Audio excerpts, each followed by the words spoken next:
Bismillahirrahmanirrahim. Assalamualaikum warahmatullahi wabarakatuh. Alhamdulillahirrabbilalamin. Wabihi nasta'in wa ala umuri din waddin. Wassalatu wassalamu ala asyrafil anbiya'i wal mursalin Sayyidina Muhammadin wa ala alihi wa sahbihi ajma'in, amma ba'd. Yang sama-sama kami hormati Bapak Firdaus Wajdi PhD selaku dosen pengampu mata kuliah pengantar metodologi pendidikan, serta teman-teman rekan seperjuangan sekalian yang kami banggakan. Oke, pada kesempatan kali ini kami dari kelompok 6 yang terdiri dari anggota kelompok, yaitu yang pertama Muhammad Afri Jaludin, Syauki Liko Iropi, saya sendiri Muhammad Irfan, Sabila Aiska, Syahla Salsabila, dan Puja Maharani. Pada kesempatan kali ini kami akan menyampaikan materi tentang desain penelitian metode kuantitatif. Berikut penjelasannya. Pengertian metode penelitian kuantitatif. Desain penelitian kuantitatif merupakan suatu metode penyelidikan yang berfokus pada pengumpulan data berupa angka dan statistik untuk menjawab pertanyaan penelitian. Menurut Kamus Besar Bahasa Indonesia, kuantitatif artinya berdasarkan jumlah atau banyaknya. Penelitian kuantitatif adalah penelitian yang mengambil data dalam jumlah yang banyak, bisa puluhan, ratusan, atau mungkin ribuan. Hal ini dikarenakan populasi responden penelitian kuantitatif yang sangat luas. Kapan sih metode kuantitatif digunakan? Metode kuantitatif cocok digunakan untuk penelitian pada populasi yang luas. Permasalahan sudah jelas, teramati, terukur, dan peneliti bermaksud menguji hipotesis. Tujuan penelitian: 1. Mendapatkan data kuantitatif. Penelitian kuantitatif bertujuan untuk mengumpulkan data yang dapat diukur dan dihitung secara statistik. Yang kedua, menentukan hubungan kausal. Tujuannya termasuk untuk menentukan hubungan sebab akibat antara variabel yang diteliti. Yang ketiga, menemukan pola dan tren. Untuk menemukan pola dan tren yang mungkin terjadi dalam fenomena yang diteliti. Selanjutnya ada ciri-ciri penelitian kuantitatif. 1. Memiliki 2 atau lebih variabel yang diukur pengaruhnya. Kedua, masalah penelitiannya menanyakan tentang ada atau tiadanya pengaruh antara variabel. Yang ketiga, menggunakan sampel dan prinsip keterwakilan. Yang keempat, bersifat objektif. Dan yang kelima, relatif singkat. Selanjutnya, langkah-langkah rancang penelitian kuantitatif. Yang pertama, rumusan masalah. Tentukan tujuan penelitian dan rumusan masalah yang hendak diselesaikan. Yang kedua, desain penelitian. Pilih desain penelitian yang paling sesuai dengan tujuan penelitian. Yang ketiga, validasi instrumen. Uji validitas dan reliabilitas instrumen pengumpulan data yang digunakan. Selanjutnya, metode pengumpulan data kuantitatif. Yang pertama, kuesioner metode, yang umum digunakan untuk mengumpulkan data dari responden dalam bentuk angka. Yang kedua, observasi, pengamatan langsung terhadap variabel yang diteliti untuk mendapatkan data kuantitatif. Yang ketiga, eksperimen metode, eksperimental untuk mengumpulkan data dengan menggunakan variabel terkontrol. Cara mengumpulkan data instrumen penelitian. Yang pertama ada kuesioner atau angket, kedua observasi, ketiga wawancara, keempat dokumentasi, dan yang terakhir studi kepustakaan. Selanjutnya ada analisis data dalam penelitian kuantitatif. Statika deskriptif adalah menganalisis data dalam bentuk tabel, grafik, dan ukuran statik lainnya. Analisis regresif untuk menghubungkan antara variabel bebas dan variabel terikat dalam penelitian. Uji hipotetis adalah menggunakan uji statik untuk menguji hipotesis yang diajukan.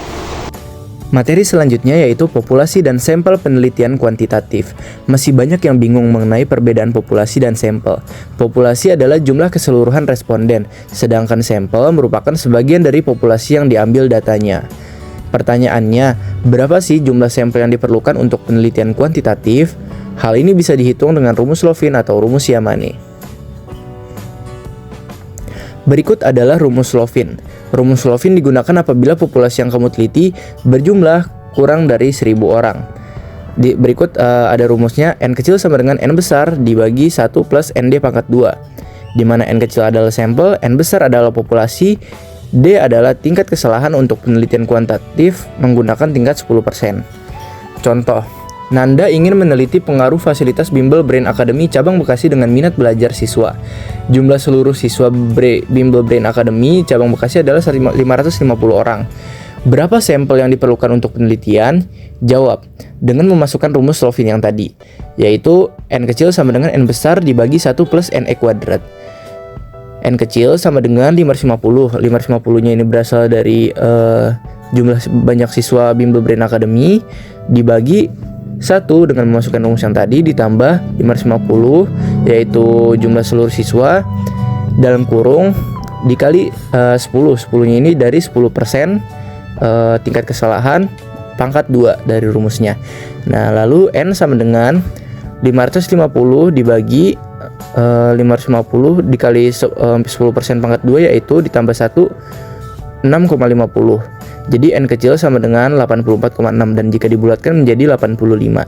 Jadi banyak sampel yang diperlukan untuk penelitian yaitu 85. Baik, selanjutnya yaitu rumus Yamane. Rumus Yamane digunakan apabila populasi yang kamu teliti berjumlah lebih dari 1000 orang. Rumusnya adalah N kecil sama dengan N besar dibagi 1 plus ND kuadrat. N adalah sampel, N besar adalah populasi, dan D adalah tingkat kesalahan untuk penelitian kuantitatif menggunakan tingkat 10%. Nanda ingin meneliti pengaruh aplikasi TikTok terhadap minat belanja masyarakat di Jakarta. Jumlah seluruh pengguna TikTok di Jakarta adalah 3.285 orang. Berapa sampel yang diperlukan untuk penelitian? Dengan memasukkan rumus yang tadi yaitu N kecil sama dengan N besar dibagi dengan 1 ditambah ND kuadrat. Lalu N kecil sama dengan 3.285 dengan memasukkan jumlah seluruh pengguna TikTok di Jakarta dibagi 1 dari yang berasal dari rumus ditambah 3.285 yaitu jumlah seluruh pengguna TikTok di Jakarta dikali dengan 10% pangkat 2. Lalu menghasilkan N kecil sama dengan 3.285 dibagi 4.285 4,285 sama dengan N sama dengan 766,6 dibulatkan menjadi 767. Jadi, banyak sampel yang diperlukan untuk penelitian yaitu 767. Lalu, contoh penelitian kuantitatif dalam berbagai bidang. Yang pertama ada bidang psikologi. Studi tentang efek psikologis dari media sosial terhadap remaja. Lalu yang kedua ada pendidikan. Penelitian mengenai hubungan antara metode pengajaran dan hasil belajar siswa. Dan yang terakhir ada kesehatan. Penelitian tentang faktor-faktor risiko yang mempengaruhi penyakit jantung. Di sini saya akan menjelaskan kelebihan dan kekurangan metode penelitian kuantitatif. Kelebihannya yaitu memberikan gambaran yang jelas dan akurat dari fenomena yang diteliti, hemat waktu, biaya, dan tenaga. Dan adapun kekurangannya yaitu kurang mendalami makna dan interpretasi dari sudut pandang kualitatif memerlukan populasi besar. Kekurangannya yaitu penelitian kuantitatif membutuhkan proses yang detail dan teliti serta memerlukan pembelajaran yang mendalam terkait statistik. Nah, sarannya tuh pelajari analisis data statistik secara mendalam untuk meningkatkan kualitas penelitian. Alhamdulillahirrabbilalamin. Itu dia teman-teman presentasi yang sudah disampaikan oleh kelompok 6, yaitu terkait desain penelitian metode kuantitatif. Terima kasih kepada teman-teman semua. Semoga presentasi ini bisa tersampaikan dengan jelas. Selanjutnya akan dimulai sesi pertanyaan bagi teman-teman yang ingin bertanya kepada kelompok kami. Wassalamualaikum warahmatullahi wabarakatuh.